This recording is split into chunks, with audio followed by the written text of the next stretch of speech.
Hello everybody, welcome to Indigo Tarot Odyssey and what you are meant to hear today.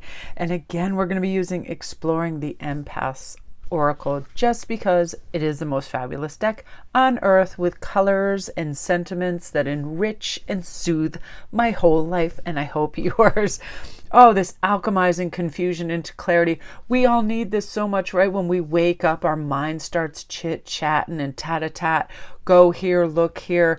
You know, too much, too little. We get crazy Goldilocks syndrome. So this is choosing to see life more objectively than subjectively, analyzing what is real versus what might be a product of overthinking. First thing I do to stop my overthinking is just move. I just move my body. It expends that energy that gets trapped mentally, and you start to feel good. Even if you're just some kind of crazy dance and or stretching, whatever it is. You know, we need to accept that we do not need to know all the answers immediately, especially when we first open our poor eyeballs. Our brain is like ping pong, a pong, a pong, pong all over the place, right? Like, no. I do not need to overthink, because sometimes we think, oh, if I analyze this, I'm going to come up with the right solution. But then perfectionism and overthinking can kind of like, we can catastrophize, we can do all manner of things, right?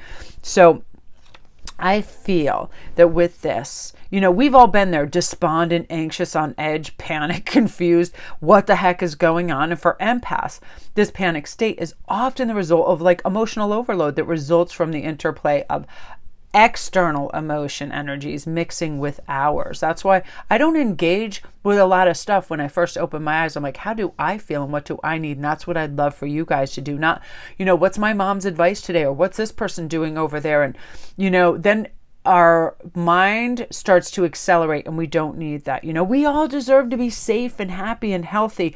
It's ridiculously easy to give into the mind's hamster wheel. Self-sabotage thinking, to feel like we're in a perpetual victim circumstance, but we really aren't. Every single thing is a process, and our problem-solving brains trick us sometimes into believing the worst about ourselves, others, whatever.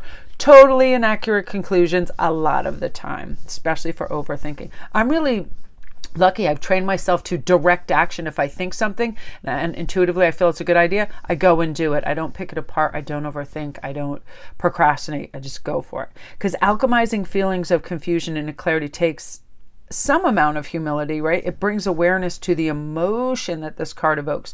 We're called to remember that confusion is a temporary state, and we cannot become attached to any experience. I mean, we set up expectations. Christmas, for example, tomorrow's my birthday. I have no expectation. You know, my expectation is I have to drive all over Yukon and drop my son off 15 times and maybe get a coffee in the interim. That's my expectation.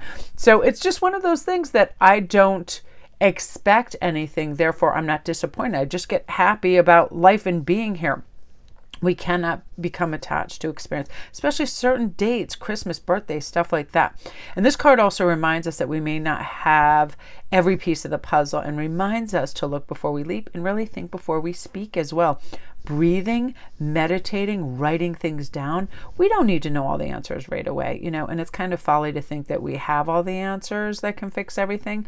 So the process of creating a list of issues and potential solutions can go a long way in drawing kind of emotional energy from the body into a more approachable, tangible form, for sure. Especially, you know, I do wellness and positive life coaching, and oftentimes I will just write down you know, a client's kind of like issues that we're going to discuss. And then I can remember at a place and time where I also felt these things, and how did conditioning get us there, and how do we get out of it? Stuff like that. Which brings us, I need a quick sip of water. I love this next card. I think it's my favorite. Okay. I'm burning sage and a candle, so every once in a while I'm like, and we've all been there, right? We're like, hey, let's just choke ourselves straight out of the universe with some nice things set aflare in our room. But I have this Merry Christmas fir candle, and it just smells like heaven and trees. So I'm like, oh, I need some treeage in here. Now, this is my favorite because I believe this is everything, bonding with the rhythm of life, all these beautiful things. This is asking how and why everything is meant to be, noticing the cyclical nature of plants and animals in the natural world. I have this absurd and super extraterrestrial plant in my room, and the only label on it says coffee. It's not a coffee. I don't think it's a coffee plant because it's not making beans. But this thing has literally been at death's door like 10 times and all lilting. Then I'll be like, oh crap, the cat did something, or I haven't watered enough. Give it water, talk to it, love it, and it literally is straight up in the air and bright green again. It's like it is a phoenix plant. I love it. You know what I mean? It is a cyclical nature. It wants me to talk to it and it wants me to give it water. That's it, not a lot. But this is also surrendering to which is unknown. And I'm really good at that. I love surprises. I don't need to know everything. It's a good thing, right? So everything is meant to be right. That's like question mark. This can be an excruciating theory to accept, but we find this message repeating over and over across time, culture, religion. It's okay to doubt it at times, not least on account of the world's incomprehensible, like horror sometimes that pop up, wars, everything. But and too, like that life echoes inside hearts of empaths. So even if we can't entirely understand why or how something is going on, but the rhythm of life is evolution. It is expansion. Scientific fields really recognize that empathy is a primary key in human animalistic evolution. If everything is meant to be, then empathy is a force that propels things into their proper place. You know, I feel like if this card was anything, it's just surrender, right? Spiritual surrender is a requirement for bonding with really the universal flow of life. Although it feels safe and comforting to be in control of our lives, there is so much that we are not directly in control of. Definitely other people, 100%. We're bound to physical reality at this point in our soul's journey, so we have to accept this if we wish to create any semblance of peace. And it's not always easy to exist in these physical vessels. You know, they're fragile bodies sometimes. Sometimes all we can do is trust in the process. Like, you ever just go to get out of your car and you're like, oh, now that part of my leg doesn't work. You know, you laugh it off. Things do happen, but it's like during daily life, we choose to take a perspective that we are spirit experiencing itself. When everything is viewed as sacred, life really becomes more meaningful and alive. And if we really are spirit, then our thought, our word, our action will carry some beautiful significance, spiritual significance. Like I have learned, and it comes with time, like never beat yourself up if, you know, sometimes those old patterns want to jump back in. But this is where we go into the next card, which is practicing daily spirituality, aligning to the rhythm of life for the sake of empathic balance, invoking mindfulness regarding our daily routine, distinguishing social reality from spirit reality. Sometimes we jump right back into that paradigm, right? Like, oh, I'm a daughter, I must do this. Oh, I'm a wife, I must do this. I am a student. Whatever it is, it's like, yes, our spiritual realities, we're learning, expanding. Simple as that. And I feel that a daily routine can keep a person grounded and prepared for the emotional energy that presents itself throughout the day, right? It's important that intentional daily spiritual practice extends to a person's everyday existence. You know, just for a moment, are you sending gratitude out into the universe and saying thank you? All of that, you know, what we support out there.